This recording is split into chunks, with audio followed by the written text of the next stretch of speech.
안녕하세요. 30대 초반의 돌싱녀로 돌아온 여성입니다. 남자 보는 눈이 없다는 말이 있죠. 아마 저를 두고 하는 말일 거예요. 맞아요.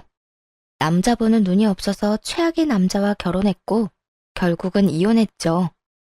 변명을 조금 해보자면 남편을 만났을 시기에 정신적으로 그리 좋은 상태가 아니었어요. 저희 가정이 그렇게 안정적인 것도 아니었고요. 부모님은 매일같이 싸우고 그 밑에서 갈팡질팡하던 외동딸에 불과했으니까요.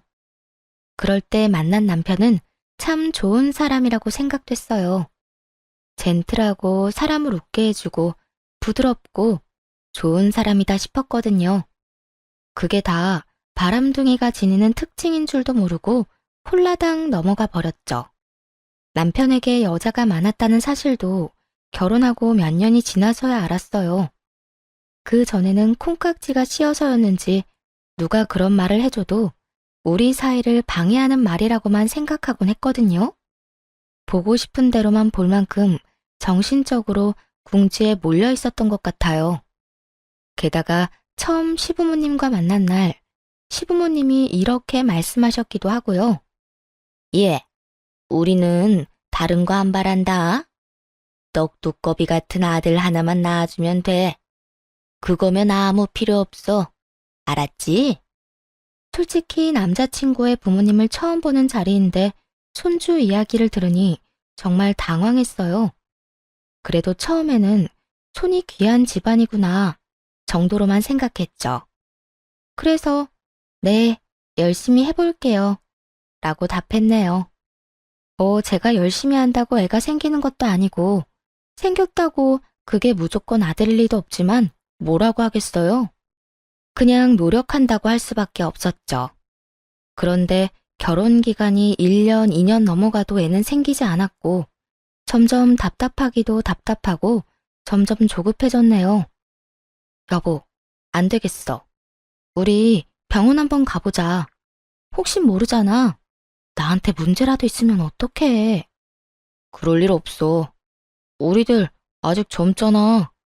조금 더 시도해보다가 안 되면 그때 가봐도 안 늦어. 싫어. 나 솔직히 어머님 만날 때마다 매번 손주 이야기하는 거 너무 압박감 들고 스트레스야.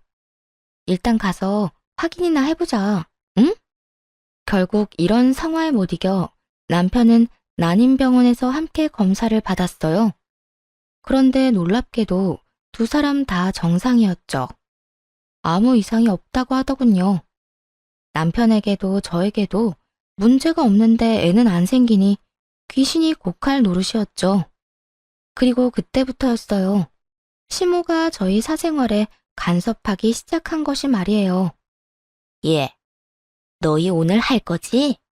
오늘 날이 좋단다. 오늘 해야 아들이 생긴대. 그러니까 잊지 말고 자정 넘기기 전에 해. 네, 알겠어요, 어머님. 시모는 관계를 가질 날짜까지 지정해주며 간섭했어요. 그게 너무 수치스러웠고 짜증도 났죠. 왜 시모에게 이런 이야기까지 들어야 하는지 정말 모르겠더라고요. 게다가 남편도 문제였죠. 오빠, 오늘 언제 들어올 거야? 선생님이 어제 오늘 둘 중 하루는 꼭 해야 한다고 했는데 어제도 오빠 늦게 들어왔잖아. 애를 나 혼자 가질 수도 없는 거고 오빠가 좀 신경 써주면 안 돼? 아니, 약속이 있었던 걸 어떡하라고. 그리고 늦게 들어가면 늦게 들어간 대로 하면 되지. 왜 아침부터 전화해서 난리야? 저번에도 그런 식으로 하다가 몇 번을 놓쳤으니까 그렇지. 오빠 어머님이 전화해서 우리 언제 합방해야 되는지 알려줄 정도야. 그 정도면 오빠도 빨리 애 낳고 끝내고 싶지 않아? 그렇다고 약속을 깨고 갈 수는 없잖아. 우리 서로 귀찮게 굴지 말자. 애도 물론 중요하지. 근데 난 내 생활도 중요해. 그 말은 제가 하고 싶은 말이었어요. 저라고 제 생활이 중요하지 않은 건 아니었거든요. 다만 남편과 다르게 너무 많은 압박을 받고 있었고 그 스트레스에서 빨리 벗어나고 싶었을 뿐이에요. 나도 내 인생 살고 싶어. 그러면 우리 이렇게 살지 말자. 오빠가 어머님한테 말씀드려. 우리 이제 아이 안 갖겠다고. 이런 식으로 강압적으로 아이 갖고 싶진 않다고 오빠가 느끼는 그대로 얘기해. 그럼 되잖아. 그냥 무시해. 왜 나한테 그런 일을 떠넘기는 건데? 애가 안 생기는 게 내 탓도 아닌데 왜? 아, 그럼 그게 내 탓이야? 그런데 오빠 탓은 있지. 오빠가 이렇게 시간을 안 지켜주잖아. 의사 선생님이 정해준 시간도 안 지키는데 애를 만들 수 있긴 해? 이렇게 된 거 다 오빠 탓이니까 오빠가 어머니한테 얘기하든지. 그러나 남편은 결국 시모에게 아무런 이야기도 하지 않았어요. 그리고 시모는 애가 생기지 않는다며 또다시 막말을 쏟아내기 시작했고요. 너 젊었을 적에 문란하게 논 거 아니니? 네 과거야 내가 모르지만 그래도 이렇게까지 애가 안 생기는 거 보면 네 자궁에 문제가 있는 것 같아. 너 혹시 애 생겼다가 지우고 그러진 않았어? 정말 지독하게 모욕스러운 말이었어요. 그 말을 듣는데 눈가가 확 뜨거워지더라고요. 문란? 그 말은 저한테 할 게 아니라 남편에게 해야 할 말이었어요.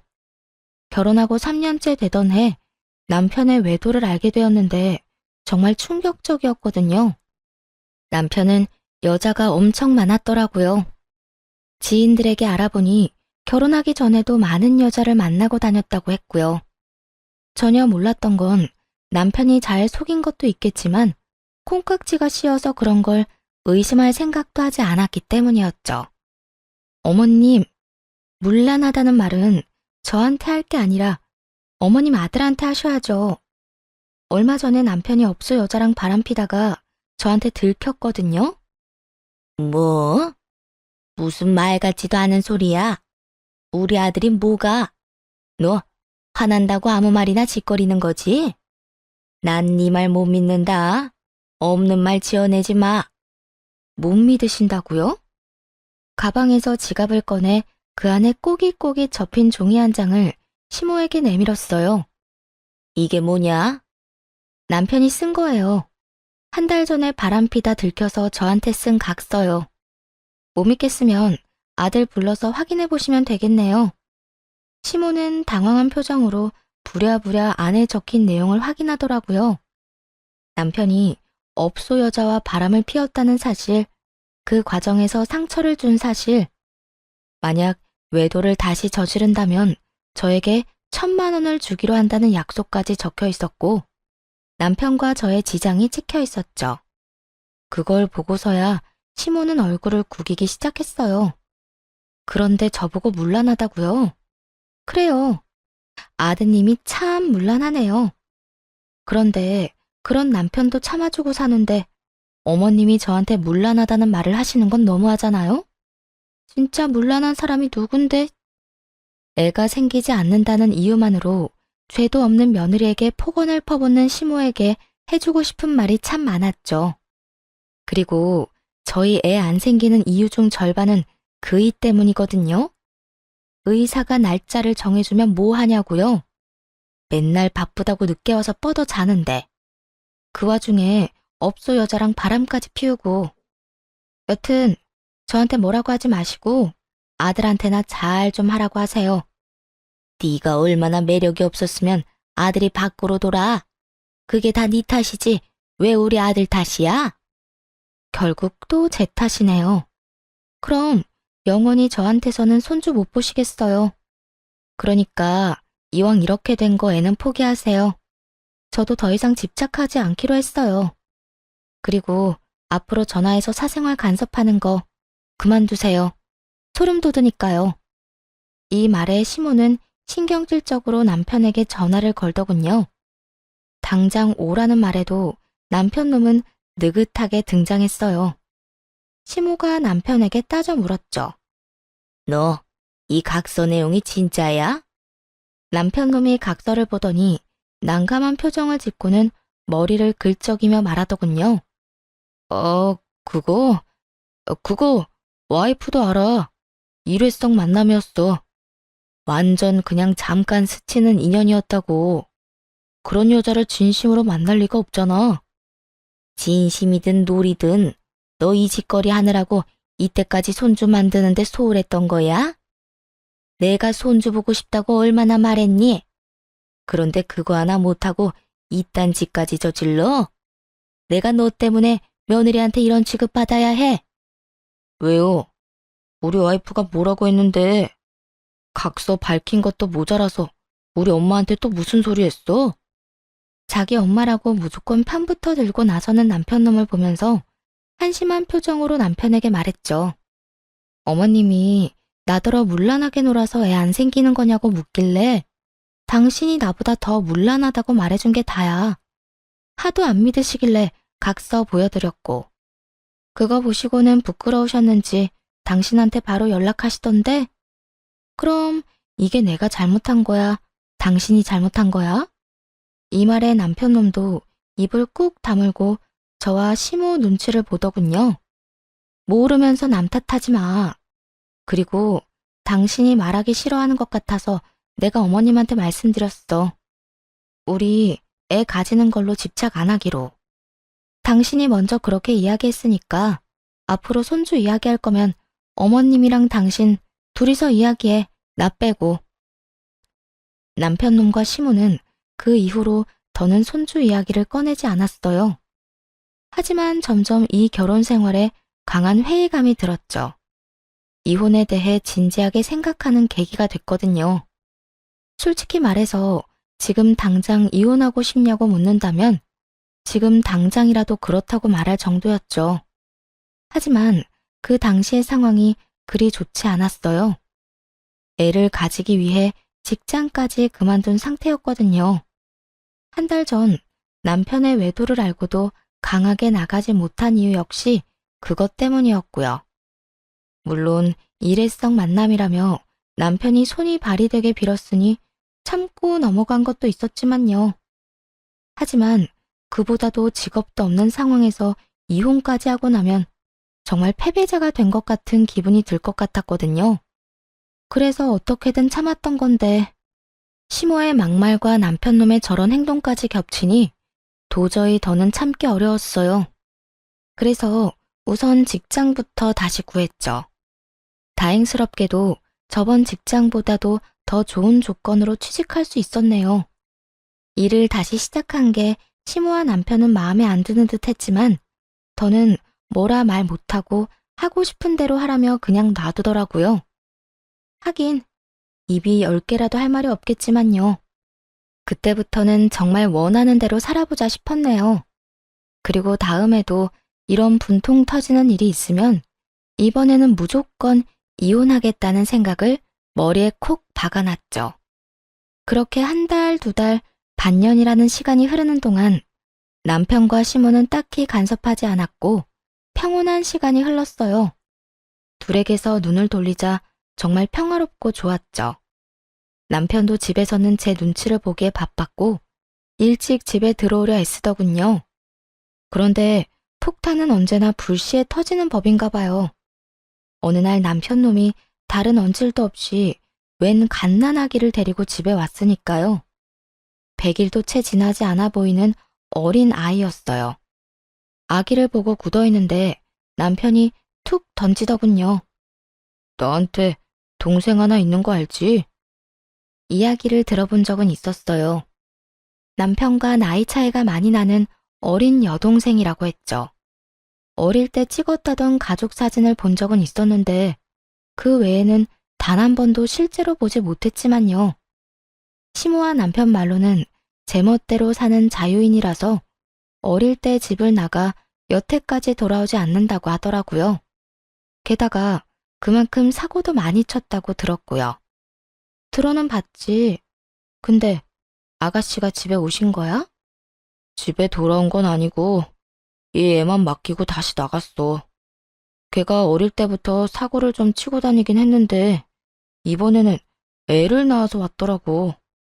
무슨 사연인지는 모르겠지만 자기는 키울 수 없으니까 엄마한테 키워달라고 데려왔더라고.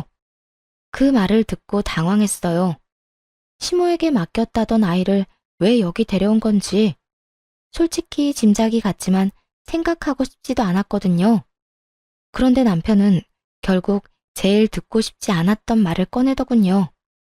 엄마가 동생네 아들을 우리 자식으로 키우라고 하셔서 데리고 왔어. 솔직히 애가 안 생기기도 하고 핏줄이 중요하다면 동생 자식이라도 나는 상관없어. 당신도 굳이 애한테 집착하고 싶지 않다며. 그럼 이 애를 우리 자식으로 키우면 좋잖아. 아무리 그래도 이런 중대한 사항을 저한테 이런 방구도 없이 어떠한 상의도 없이 무턱대고 저지르는 건 아니죠. 얼마나 어이가 없었는지 몰라요. 지금 당장 아기한테 필요한 물건도 없는 건 물론이고 아무런 준비도 되어 있지 않았거든요. 게다가 갓난아기면 일을 하면서 키울 수도 없잖아요. 취직한 지 반년 만에 다시 일을 그만둬야 하는 상황이라 미치겠더라고요. 이건 도저히 아니다 싶어서 남편과 함께 아기를 데리고 시댁으로 찾아갔어요. 물론 따지러 간 거였죠. 어머님, 이게 다 무슨 일이에요? 신우 아이를 저희 아이로 키우라니요. 그럼 넌 애도 안 낳고 키우지도 않으면서 우리 집안 며느리로 편하게 있을 생각이었니? 너도 뭐라도 해야 할 거 아니야. 애 만드는 거에 집착하지 않겠다는 말까지 해놓고서는 너도 참 뻔뻔하기 그지없구나. 뻔뻔하다니. 집착하지 않는다는 게 아이를 가지지 않겠다는 말은 아니잖아요. 생기면 낳을 거예요. 안 생기는 아이를 제가 어떻게 낳겠어요? 그러니 하는 말이야. 내가 너한테 애 낳아달라고 사정하지 않을 테니 이 아이라도 네 자식처럼 키워. 혹시 제가 임신이라도 하면 이 애는 어쩌고요? 걔도 내 핏줄이고 네 남편 핏줄이야. 너 내가 왜 이렇게 정이 없어? 자식 하나 키우나 둘 키우나 똑같아. 너도 좋잖아. 내가 더는 잔소리 안 하겠다는데. 물론 잔소리를 안 하면 좋긴 하죠. 하지만 그거랑은 다르잖아요. 이건 정말 선을 넘은 거 아닌가요? 자기들끼리만 상의하고는 통보한 건데요. 아니, 이렇게 중요한 결정을 무슨 쇼핑하는 것 마냥 어떻게 그렇게 처리해요? 한숨도 나오고 완전 짜증나긴 했지만 애를 보니 또 불쌍하기도 하고. 하긴 애가 무슨 죄가 있겠어요. 이미 제 아이를 키우고 있었다면 아마 절대로 이 애를 받지 않았겠죠. 하지만 일단 애가 들어설 기미가 없으니 우선은 애를 데리고 오긴 했어요. 아가씨는 언제쯤 집에 돌아올 것 같아? 나야 모르지. 그런데 애 낳고 도망갔는데 돌아올까? 돌아와서도 모르는 애 취급하겠지. 그냥 우리 애로 키우자. 나도 많이 도와줄게. 너도 애 많이 갖고 싶어 했잖아. 남편 말을 들으니 측은함도 들더군요. 그래도 동정심으로 이런 중대사를 결정하고 싶지는 않았습니다. 일단 3개월, 딱 3개월만 애를 키워볼게. 내 아이로 등록하는 건 그 뒤에 결정할 거야. 나도 이 이상은 양보 못해. 남편 놈은 지금 당장이라도 이 아이를 우리 아이로 서류상에 올리고 싶은 모양이었지만 그것만은 안 된다며 남편을 막아섰어요. 섣불리 행동했다가 피 볼 일은 만들고 싶지 않았거든요. 그런데 남편 놈은 애를 데려온 이후로 매일같이 난리를 치더군요.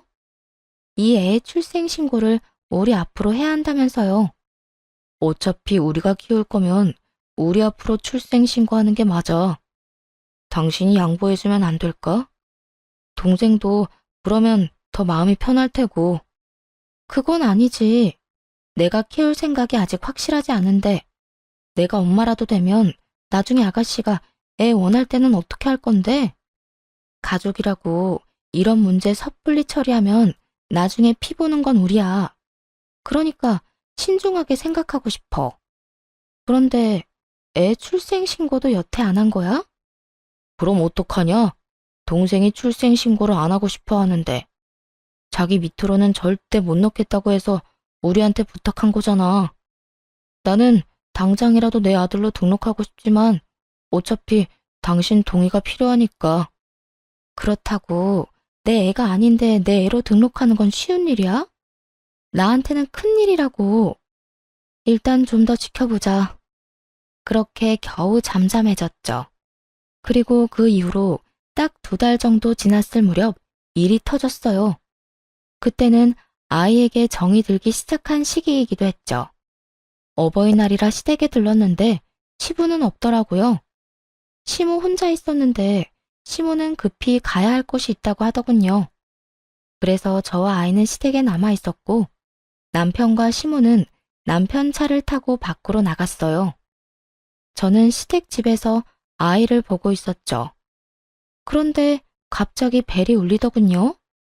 가족이라면 비밀번호를 누르고 올라왔을 텐데 벨을 누르는 게 이상해서 인터폰을 확인해 보니 모르는 남녀 2사람이 있더군요. 누구세요? 여기 김영자 씨 집 아닌가요? 저는 딸인데 오랜만에 집에 오는 거라. 김영자는 시모의 이름이었어요. 곧 들리는 딸이라는 말에 놀랐죠. 한 번도 직접적으로 본 적은 없었으니까요. 그런데 얼굴이 묘하게 익숙했어요. 시모가 예전에 가족 사진이라며 보여주었던 사진 속 신우와 닮았더라고요. 물론 사진보다는 더 어른스러운 모습이었지만요. 깜짝 놀라 문을 열어주며 말했어요. 어머, 죄송해요. 어서 들어오세요. 들어온 신우는 제가 누구인지 궁금한 눈빛을 보내더군요. 아, 저희 초면이죠? 몇 년 전에 오빠랑 결혼한 사람이에요. 그때 결혼식에 오지 못하셔서 얼굴은 못 봤을 거예요. 오빠랑 어머님은 잠깐 밖에 나가셨으니까 일단 안에서 기다리세요. 세상에, 이 오빠는 결혼하는데 나한테 연락도 안 했어? 죄송해요. 결혼식에 참석은 했어야 했는데 바빠서 참석을 못했어요. 아니요, 괜찮아요. 이렇게 보게 됐으니 된 거죠. 아마 1시간 이내로 가족들 올 테니 편하게 앉아서 기다리세요. 그렇게 거실에 앉은 신우는 제가 안고 있는 아이를 보며 눈을 빛내더라고요. 그런데 아기가 너무 예쁘네요. 몇 개월이에요? 오빠 아들치고는 많이 얌전하네. 오빠 별로 안 닮았네요. 순간 뭐지? 싶었지만 혹시나 해서 신우 옆에 있는 사람을 보며 슬쩍 물었어요. 그런데 옆에 계시는 이분은 누구세요? 아, 이번에 결혼하게 될 사람인데 부모님한테 인사시키려고 같이 내려왔어요. 어버이날이라 그간 못 뵀던 것도 있고. 신우의 말에 이 남자는 애 아빠가 아니구나 생각했어요. 그러니 자기 애라고 하지 못하고 이런 식으로 말하는 거겠죠. 음료수라도 내드리기 위해 부엌으로 가는데 신우가 따라오더군요. 그래서 거실에 들리지 않도록 작은 목소리로 신우에게 물었어요. 아가씨, 그런데 제가 너무 궁금해서 그런데 저희한테 맡긴 애 아빠가 이분이 아닌 거죠? 네? 그게 무슨 소리예요? 신우가 펄쩍 뛰며 놀라서 반문하더군요. 이걸 모른 척 해줬어야 했나? 싶어서 다시 말했어요. 미안해요. 비밀인 거죠. 사실 2달 전에 저희도 급하게 애를 맡게 된 데다가 아가씨가 이렇게 다시 집을 찾을 줄 몰랐어요. 혹시 불편하시면 저랑 아기는 나가 있을까요?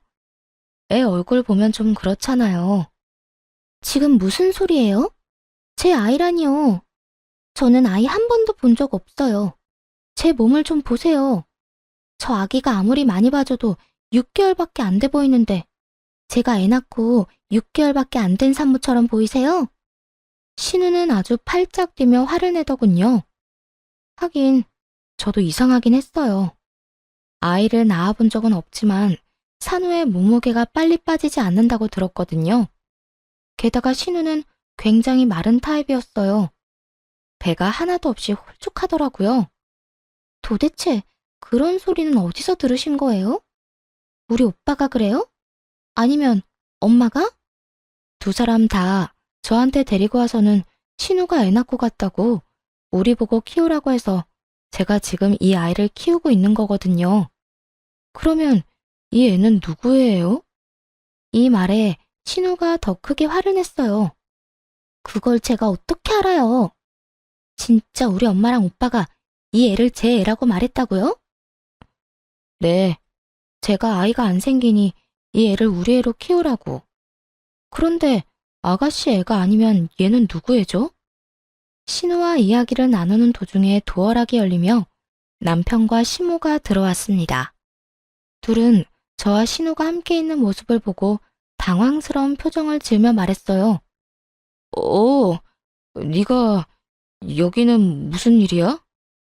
오빠, 엄마, 어떻게 이럴 수 있어요? 이래서 이 집에 오기 싫었어. 멀쩡한 처녀를 유부녀로 만드는 이런 인간들 때문에. 어릴 때는 그렇게 차별하면서 괴롭혀놓고 이제는 딸 자식 앞길까지 막으려고 작정하셨어요? 야, 그만해. 나가서 이야기해, 나가서. 됐어, 이거 나. 오빠야말로 정신 차려. 이 애가 내 애라고? 어디 내가 진짜로 애를 낳았는지 건강보험공단에 서류라도 떼러 가볼까? 애를 낳았으면 산부인과 진료 기록이라도 있겠지. 제발 그만 좀 해라.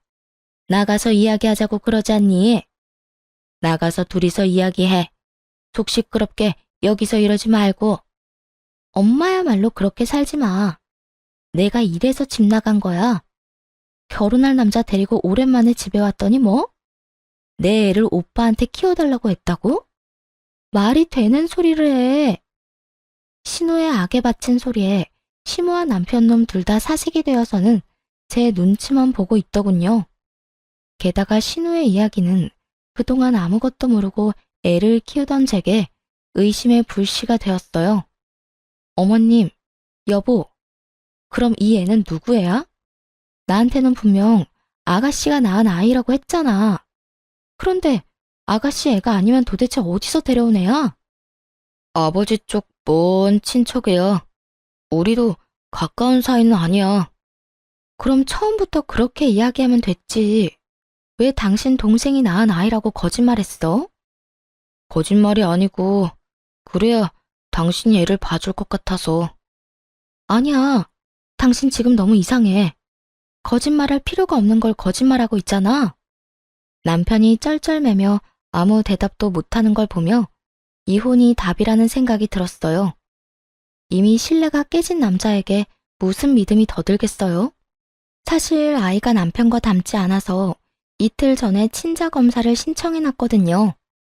남편이 바람 피워서 데리고 온 아이일 거라고 생각해서요.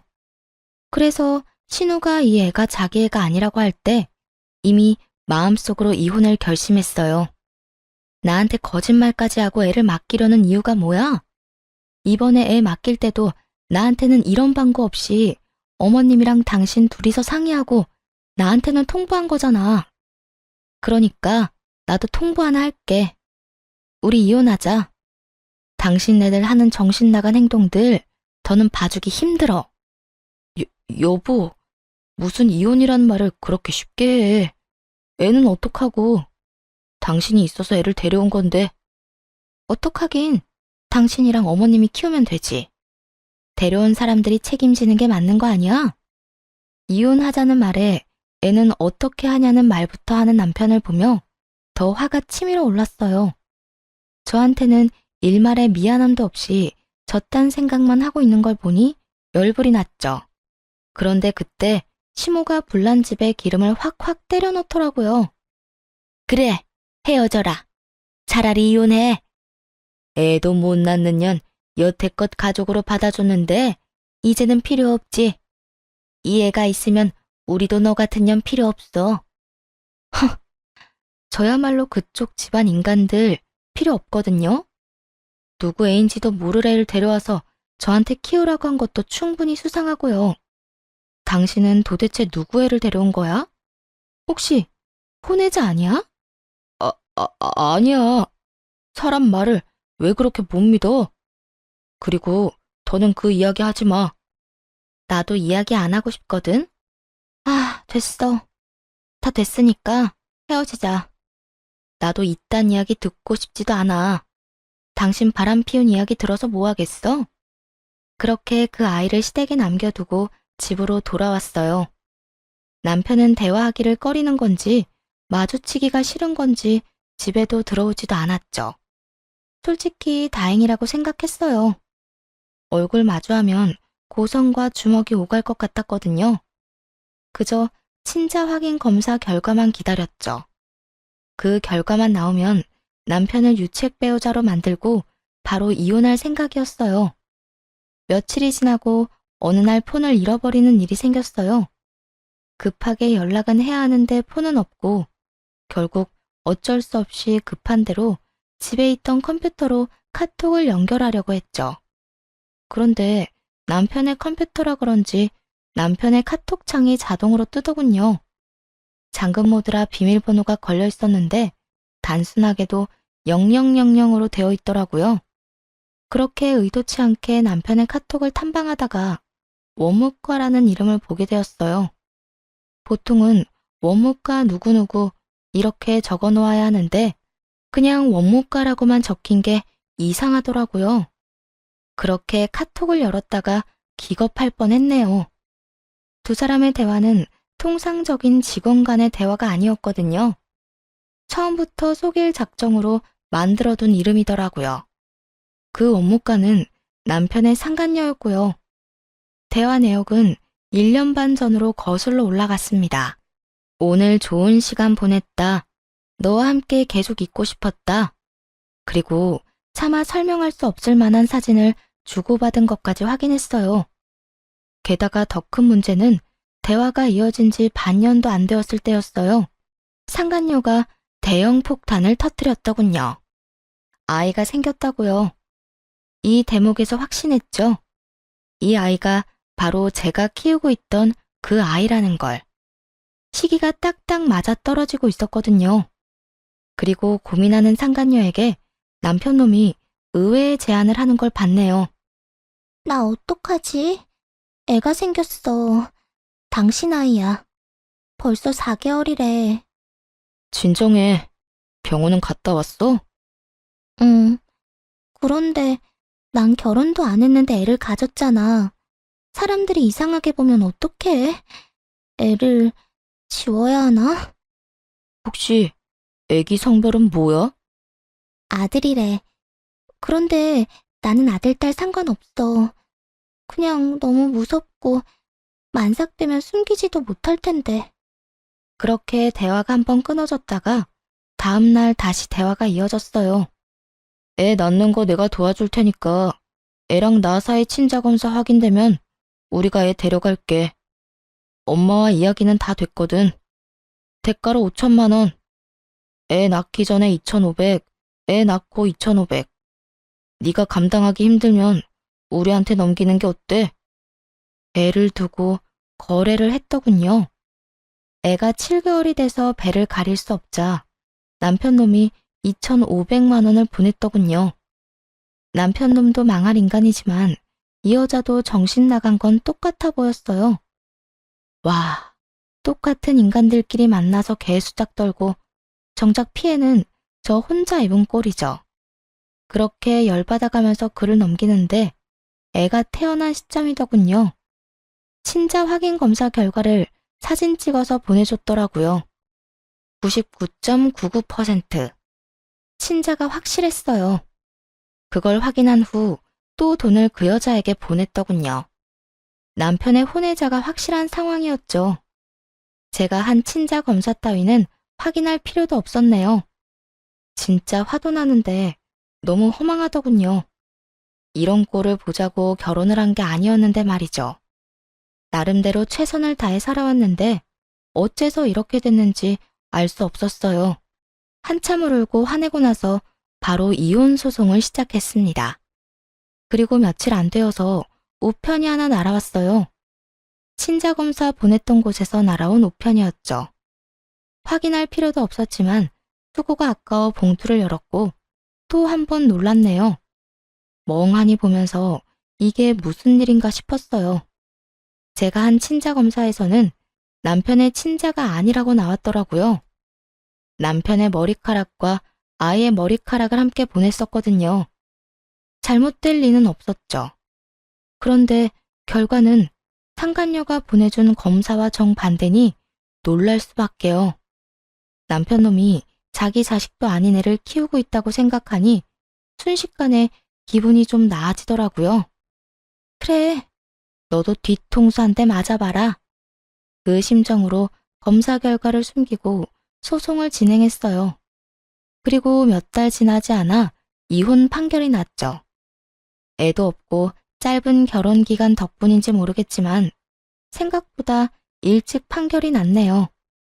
이혼 소송 동안 누구의 아이인지 모르려는 시모가 보고 있었고 남편 놈은 집에 들어오지도 않았어요. 상간녀 집에 갔나 싶었는데 또 그것도 아니더라고요. 알고 보니 시댁에서 지내고 있었는데 이상하다 싶었어요. 이혼하고 나면 그 여자랑 살 거라고 생각했거든요. 그런데 그런 낌새가 없으니 이상했죠. 그래도 뭐 상간녀 위자료 소송도 했고 이제 알바겠어요? 이혼 소송 중이니 둘 다 자제하느라 그런가 보다 했어요. 남편 놈은 뭐가 그렇게 급한지 이혼 소송이 마무리되기도 전부터 아이를 자기 자식이라고 출생신고를 했더군요. 저는 상관없는 일이었지만 그게 남편에게 악수가 될 거라고 예상했어요. 그리고 자기 자식이라며 출생신고하는 남편 놈을 보며 속으로 한참을 비웃었네요. 자기 앞날을 모르고 행복에 겨워하는 웃긴 놈이더라고요. 그런데 순간적으로 그런 생각이 들더라고요. 이 놈을 더 열받게 하려면 어떻게 해야 하나 하는 생각이요. 그때 그 상간녀가 보냈다던 친자검사 결과지가 생각났어요. 상간녀는 진짜 아이 아빠가 누구인지 알고 있었잖아요. 그래서 그쪽을 잡고 흔들기로 했어요. 남편 놈에게 상간녀의 위자료 비용을 받은 다음 날, 남편의 상간녀에게 연락을 했었거든요. 이제 용건 다 끝난 거 아닌가요? 전화를 받자마자 상간녀는 뾰족하게 말하더라고요. 사실 저 그 애가 남편 애가 아닌 거 알아요. 저도 친자검사 했거든요. 폰 너머로 숨막히는 침묵만 전해져 왔어요. 긴장한 모양이더라고요. 절로 피식 웃음이 나더군요. 아직 이혼 판결은 안 났는데 판결을 나고 다음날 그 사람한테 선물로 검사 결과지 줄 생각이에요. 그러니까 잘 생각하고 행동하세요.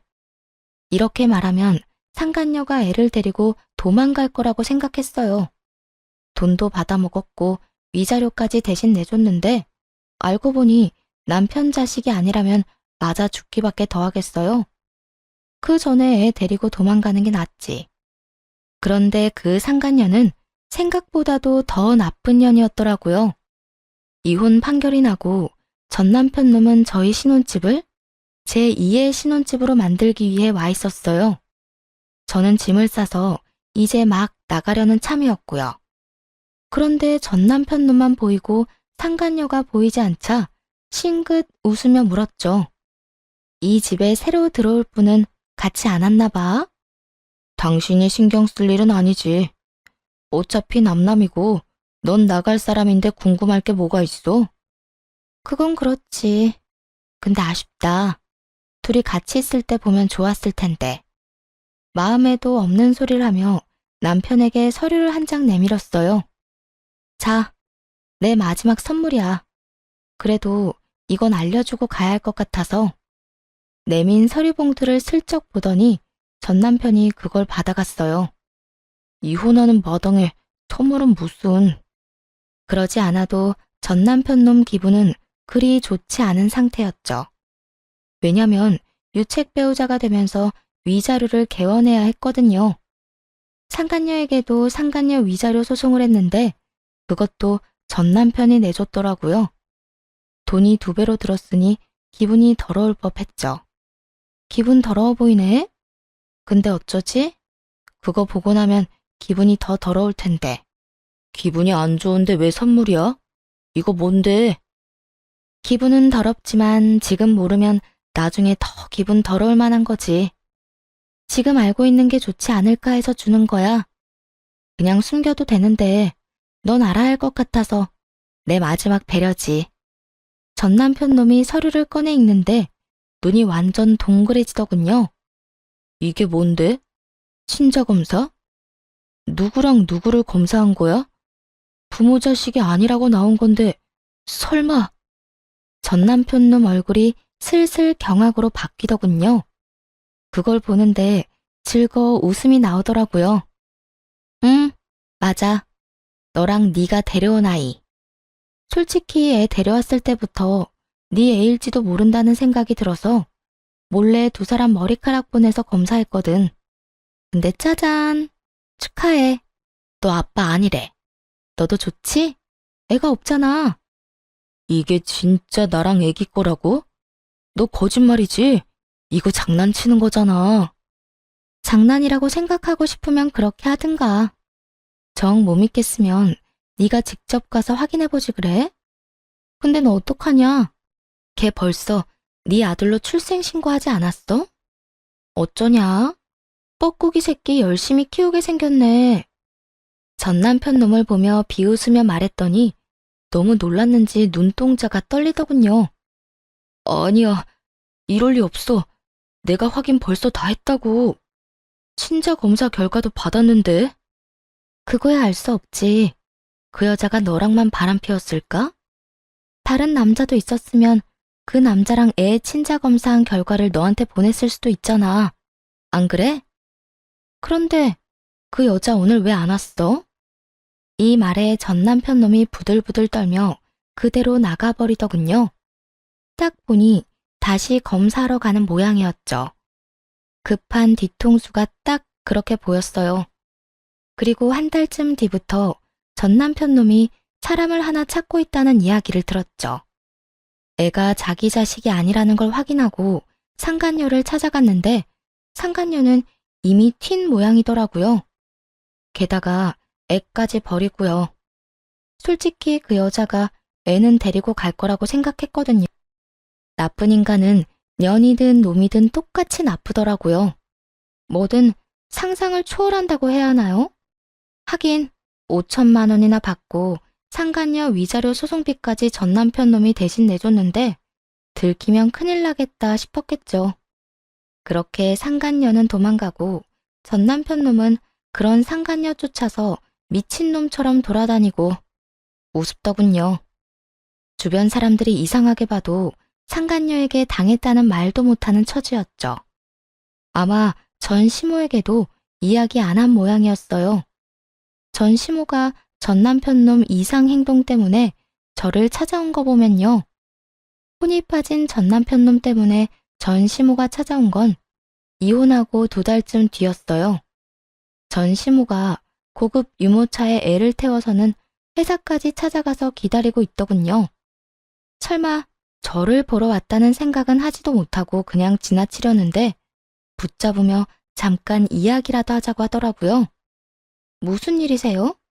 이제 저랑은 남남이신데 할 말이 남은 것도 아닐 것 같고. 너 곱게 헤어진 줄 알았더니 또 무슨 수작이야? 왜 우리 아들을 못 살게 굴어?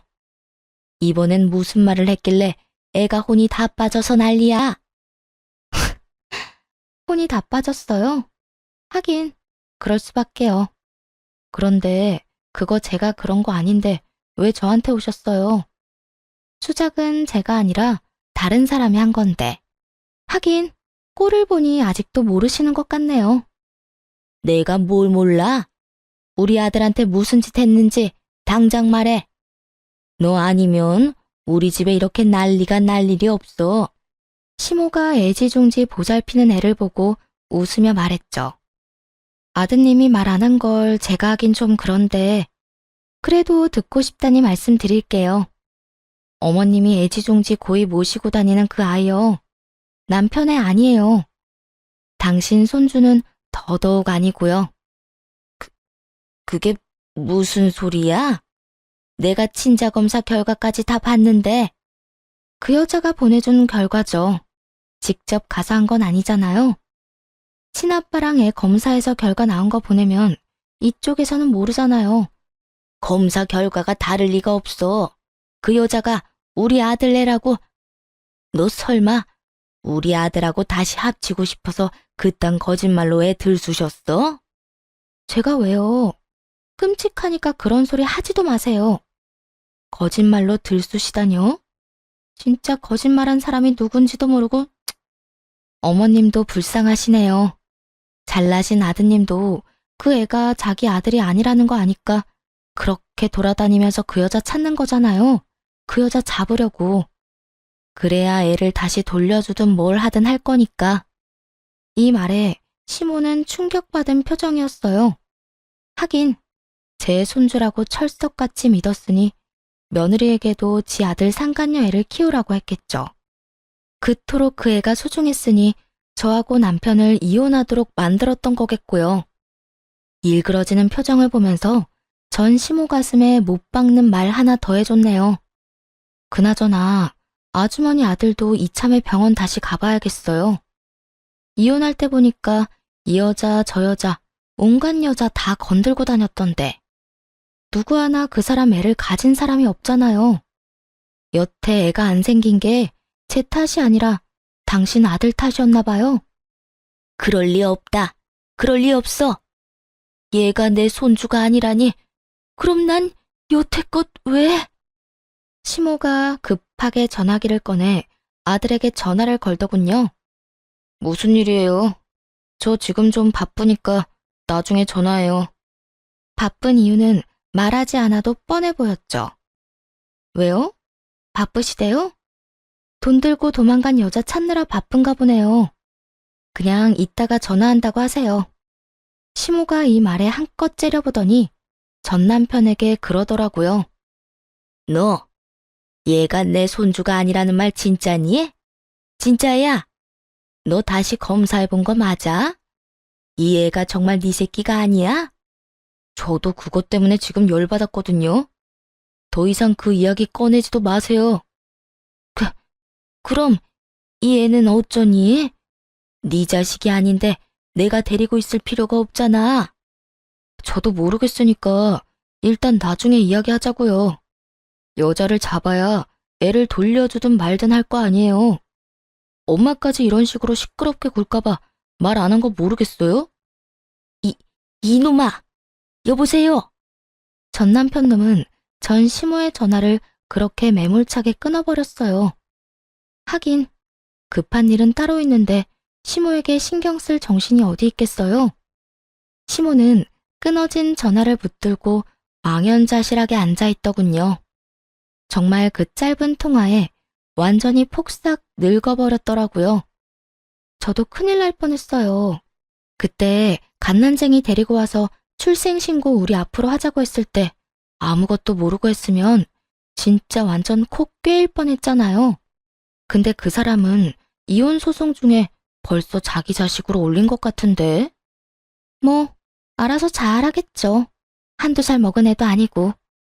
괘씸하고 용서 안 되는 인간들의 끝을 보니 속이 다 시원하더군요. 사라진 상간녀나 잘 찾아보세요. 위자료에 애 넘기는 값으로 6천만 원을 넘게 쓰도록 만들었는데 한 푼이라도 건지려면 여자 찾아야 하지 않겠어요? 그리고 그 애도 그 여자한테 넘겨주려면 말이에요.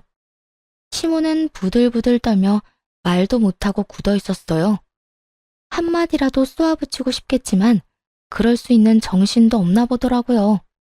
하기야 아이와 상간녀 생각으로 온통 가득할 테니 말이에요. 그런 시모를 놔두고 혼자 나왔네요. 나중에 이야기 들어보니 이 여자를 찾지도 못하고 애도 여전히 키우고 있다더군요. 생각 외로 기른 정이 컸나 싶었는데 그건 전혀 아니었고요.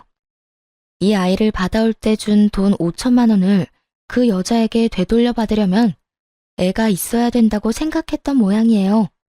그런데 알기로는 그런 부정한 방법으로 건넨 돈은 못 돌려받는다고 알고 있는데 뭐 어떻게 될지는 그들만이 알겠죠. 그것도 그 여자가 잡혀야 어떻게 할 수 있을 텐데 여자는 하늘로 솟았는지 땅으로 꺼졌는지 보이지도 않는다고 하고요. 시간이 지날수록 힘들어지는 건 전 남편과 시모겠죠. 저야 그 인간들이 더 고통받도록 그 여자를 못 찾았으면 하는 마음이지만요. 글을 쓰고 나니 속이 더 후련한 것 같아요. 저한테는 이제 완료형이지만 그 인간들에게는 현재 진행형인 고통. 어떻게 재밌게 보셨나 모르겠네요. 긴 글 읽어주셔서 감사하고 모두 행복한 하루 보내세요.